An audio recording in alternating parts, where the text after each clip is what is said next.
কখনো কি তোমরা ভেবে দেখেছো ইউটিউব কিভাবে বুঝতে পারে কোন ভিডিওটা আমরা পরবর্তী সময় দেখতে চাই? বা কখনো কি তোমরা ভেবে দেখেছো আমাজন থেকে কোন প্রোডাক্টটা আমরা পারচেস করতে চাই? বা কখনো কি ভেবে দেখেছো কিভাবে আমরা ফেস দিয়ে আমাদের মোবাইলটাকে আনলক করি? মনে হয় না সিস্টেম সব কিছু আগে থেকে জেনে গেছে? বাট এটা কিন্তু সত্যি নয়। এবং এর পিছনে কোনো কোডার্স বা প্রোগ্রামার্স নেই যে মিলিয়ন্স অফ রুলস সেট করে রয়েছে। এর পিছনে রয়েছে একটা নতুন টেকনোলজি, নতুন লার্নিং, এবং সেটাই আমরা পরবর্তী সেগমেন্টে শিখব। এবং এর পিছনেই রয়েছে যে টেকনোলজি, তার নাম হচ্ছে machine learning. Hi, I am Sarbajit Das. I am an AI engineer with 7 years of experience at Weber's Web. Machine learning সম্বন্ধে একটা ব্রিফ ধারণা নেব এবং কীভাবে এটা প্র্যাকটিক্যাল লাইফে অ্যাপ্লাই করা হয় সেটার সম্বন্ধেও দেখব। তো ফার্স্টে যে জিনিসটা সেটা হচ্ছে machine learning is already everywhere. তার মানে আমরা যেসব অ্যাপ্লিকেশনসগুলো অলরেডি ইউজ করি, for example YouTube, Netflix, Amazon banking, face unlock, maps এবং হোয়াটসঅ্যাপ, ফেসবুক, সব ক্ষেত্রেই কিন্তু মেশিন লার্নিং রয়েছে। কিভাবে? যদি আমরা বলি ইউটিউবের রেকমেন্ডেশন সিস্টেম, যেখানে তুমি ধরো তোমার পছন্দের কয়েকটা গান শুনলে বা কিছু তুমি ভিডিওস দেখলে, সেটা টিউটোরিয়াল বেসড হতে পারে বা কোনো ফ্যাক্ট বেসড হতে পারে, তখন মেশিন অলরেডি সেই ভিডিওগুলোকে তোমাকে রেকমেন্ড করবে। তোমাকে পার্টিকুলারলি সার্চ করতে হবে না। এবং তুমি যদি সার্চ করেও কিছু ভিডিও পাও, পরবর্তীকালে সেই টপিকের কিছু ভিডিও মেশিন অলরেডি তোমাকে রেকমেন্ড করবে। নেক্সট নেটফ্লিক্সও সেমভাবে কাজ করে। তুমি ধরো কোনো একটা ওয়েব সিরিজ বা মুভি সেই নেটফ্লিক্সে দেখলে, তাহলে সেই type of movie or Netflix, সেই জনারের মুভি অর নেটফ্লিক্স মুভি সেখানে নেটফ্লিক্স তোমাকে রেকমেন্ড করবে। অ্যামাজনের ক্ষেত্রেও তাই। তুমি ধরো কোনো পার্টিকুলার কোনো প্রোডাক্ট পারচেস করলে, সেই টাইপের প্রোডাক্টই অ্যামাজন তোমাকে রেকমেন্ড করবে। ইভেন সেই কাইন্ড অফ ব্র্যান্ডও তোমাকে রেকমেন্ড করবে। নেক্সট যেটা খুব ইম্পর্টেন্ট, যেটা আমাদের আগে খুব সতর্কভাবে করতে হতো, সেটা হচ্ছে ব্যাঙ্কিং ট্রানজ্যাকশন, যেখানে আমাদের মাইনর ভুল থেকে বিশাল ম্যাসিভ মিস্টেক হতে পারে। সেই জন্য এখানে আমরা ফ্রড ডিটেকশন সিস্টেম লাগিয়ে থাকি। সেইখানে ফ্রড ডিটেকশন সিস্টেম কী করে থাকে, যে কোনো ফ্রডেন্ট ট্রানজ্যাকশানকে আগে থেকে ডিটেক্ট এবং সেটাকে ব্লক করে থাকে। নেক্সট যেটা আমি আগেও বলেছিলাম, ফেস রেকগনাইজেশন।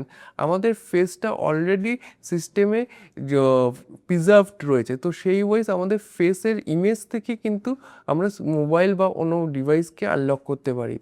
নেক্সট হচ্ছে ম্যাপ নেভিগেশন, যেখানে জিপিএস থ্রু আমরা পার্টিকুলারলি কোনো একটা লোকেশনকে লোকেট করা এবং সেই লোকেশনটাকে কীভাবে ওইখানে রিচ করব, সেটাও কিন্তু এই নেভিগেশন সিস্টেম দ্বারা জানতে পারি। এবং এগুলো প্রত্যেকটি একটা সিঙ্গেল ক্লিকেই কিন্তু হয়ে যাচ্ছে।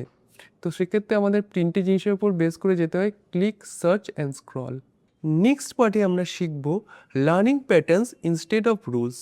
তার মানে কি হচ্ছে, আমরা এতদিন যেটা করে এসেছি দ্যাট ইজ ট্র্যাডিশনাল প্রোগ্রামিং, আর এখন যেটা করব সেটা হচ্ছে মেশিন লার্নিং। তো ফার্স্টে আমরা বুঝবো ট্র্যাডিশনাল প্রোগ্রামিং কী হয়।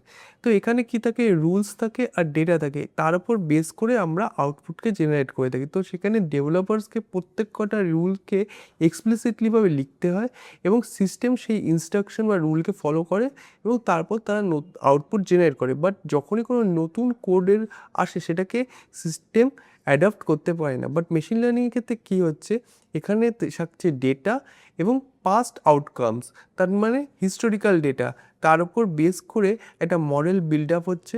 সেই মডেল পরবর্তীকালে যখন নতুন কোনো ডেটা আসছে, তার উপর বেস করে একটা প্রেডিকশন করছে। তো এখানে কি বেসিক্যালি হয়, সিস্টেম এক্সাম্পলস থেকে লার্ন করে এবং সেখানে তারা একটা হিডেন প্যাটার্নকে ডিসকভার করে এবং যখনই কোনো নতুন ডেটা আসে, তার উপর বেস করে একটা প্রেডিকশনস জেনারেট করে। তো this is how the machine learning works. তো পরবর্তী পার্টে আমরা শিখব লার্নিং ফ্রম এক্সাম্পলস। তাহলে এখানে যদি আমরা একটা উদাহরণ নিই, স্টুডেন্ট ডেটা। তার স্টুডেন্ট ডেটাতে কীরকম রয়েছে, সেখানে তিনটে প্যারামিটার্স রয়েছে। একটা হচ্ছে স্টাডি আওয়ার্স, সেকেন্ড অ্যাটেন্ডেন্স, এবং তার উপর বেস করে আমরা মার্কস প্রেডিকশন করছি।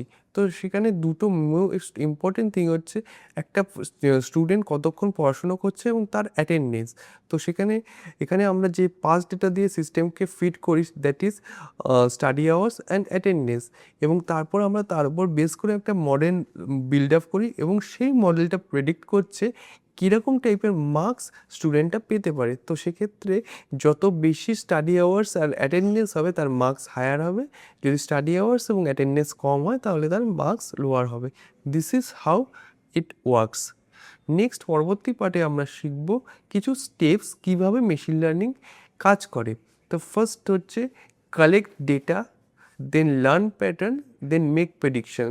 সো ফার্স্টে আমাদের কী করতে হবে, র ডেটাকে বিভিন্ন সোর্সেস থেকে কালেক্ট করতে হবে এবং সেই ডেটার ভেতরের ইনসাইট বা তার প্যাটার্নটাকে রেকগনাইজ করতে হবে এবং তার উপর বেস করে মডেল বিল্ড আপ হবে। এবং যখন মডেল বিল্ড আপ হয়ে যাবে তখন পরবর্তী ক্ষেত্রে যদি নতুন ডেটা আসে সেই ডেটার উপর একটা প্রেডিকশন করতে হবে। তো এইভাবেই যে প্রত্যেকটা মেশিন লার্নিং সিস্টেম কাজ করে, যতই কমপ্লেক্স ডেটা হোক না কেন। This is the fundamental of machine learning applications. Next আমরা শিখব where you already use machine learning. So ML is not a future technology, এটা অলরেডি আমাদের ডেইলি লাইফের সাথে যুক্ত। যদি বলে থাকি YouTube recommendation system, so YouTube definitely predict করবে তুমি পরবর্তী কী ভিডিও দেখবে। সো সিমিলারলি নেটফ্লিক্স সাজেস্ট করবে তুমি কী টাইপের ওয়েব সিরিজ আর মুভি দেখতে চাও। অ্যামাজনও সেম প্রিন্সিপালে কাজ করে, কী টাইপের প্রোডাক্ট তুমি পারচেস করতে চাও সেটা অ্যামাজন রেকমেন্ড করে দেবে।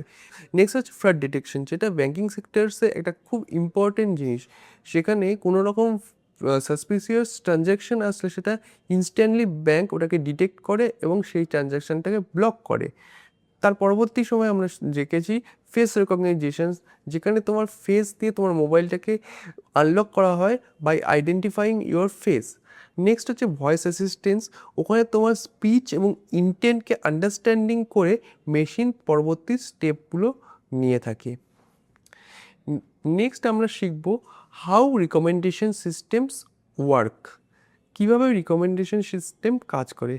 যেখানে আমাদের মডেল কি করে, যত রকমের ইন্টারাকশানস আছে সেটাকে ট্র্যাক করে এবং সেই ইন্টারাকশানসের ওপর বেস করে তোমার পার্সোনালাইজ ফিডকে রিয়েল টাইমে আপডেট করে। কীভাবে, ধরা যাক আমরা একটা ইউটিউব রেকমেন্ডেশন সিস্টেম নিচ্ছি, ওখানে কি হয়, ইউজার যে সমস্ত ভিডিও দেখছে তার উপর বেস করে একটা ওয়াচেস তারা কাউন্ট করে এবং সেই ওয়াইজ তারা এঙ্গেজমেন্ট সিগন্যালসকেও প্রসেস করে। ফর এক্সাম্পল, যতগুলো ভিডিও দেখা হচ্ছে তার লাইকস, ডিসলাইক, তার কমেন্টস, তার উপর বেস করে দেখা হয় যে ইউজারের ফেভারিটিজম এবং ইউজারের চয়েস কী, এবং তার উপর বেস করেই একটা এমএল মডেলকে প্রসেস করা হয় এবং সেই এমএল মডেল পরবর্তীকালে ফিডটাকে আপডেট করে। This is how the recommendation systems work.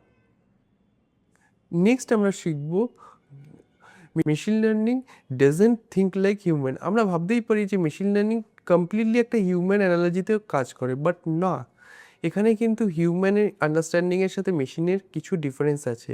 First of all যদি আমরা দেখি হিউম্যান ব্রেনস এবং নিউরন অর মেশিন লার্নিং কীভাবে ডিফারেন্সিয়েট করছে। ফার্স্ট, হিউম্যান ব্রেন একটা ওয়ার্ডের মিনিংকে আন্ডারস্ট্যান্ড করে, বাট মেশিন লার্নিং কী করছে, স্ট্যাটিস্টিক্যাল প্যাটার্নসকে আন্ডারস্ট্যান্ড করে এবং স্ট্যাটিস্টিক্যাল প্যাটার্নকে ফাইন্ড আউট করে। হিউম্যান ব্রেন কিন্তু অ্যাবস্ট্রাক্টলিভাবে রিজনিং জেনারেট করে, বাট মেশিন লার্নিং কী করে, প্রবাবিলিটিস ক্যালকুলেট করে, মানে কোনো একটা ওয়ার্ডস তার প্রবাবিলিটিস ওপর ডিপেন্ড করে থাকে মেশিন লার্নিং। হিউম্যান ব্রেন কনসেপ্টকে লার্ন করে আর মেশিন লার্নিং প্রেডিকশন করে। হিউম্যান ব্রেনের মধ্যে ইনটিউশনস অ্যান্ড কনটেক্সট থাকে, মেশিনের মধ্যে কিন্তু কোনো রকম কনটেক্সট বা আন্ডারস্ট্যান্ডিং থাকে না। যেমন যদি আমরা একটা উদাহরণ দিয়ে থাকি, a model has no idea what a cat is, তার মানে মডেলের ক্যাটের সম্বন্ধে কোনো ধারণা নেই, it just give a level to the cat. This is how the machine learning works and this is the fundamental difference between the human brain and the machine learning. So next আমরা শিখব a model is only as good as its data. তার মানে কোনো machine লার্নিংয়ের fundamental core জিনিসটাই হলো কি data. So যত data তোমার ভালো হবে তত তোমার মডেল বিল্ড আপ ভালো হবে, তত এটা বেটার প্রেডিকশান করবে। আর যদি ডেটা ভালো না হয় তাহলে তার প্রেডিকশানসও ভালো হবে না। তাহলে কীভাবে হচ্ছে, যদি আমরা গুড ডেটা এবং পুয়ার ডেটার মধ্যে যদি এটা ডিফারেন্সিয়েট করি তাহলে ডিফারেন্সিয়েশনটা এরকম, গুড ডেটা হলো কমপ্লিট অ্যান্ড ওয়েল লেভেলড, আর যদি অ্যাকুরেট অ্যান্ড ভেরিফাইড। আর যদি পুওর ডেটা বলি তাহলে সেক্ষেত্রে ইনকমপ্লিট ডেটা থাকবে এবং মিসিং ভ্যালু থাকবে, ডেটা বায়াসড এবং আনরিপ্রেজেন্টেটিভ হবে, নয়েজি, ইনকনসিস্টেন্স।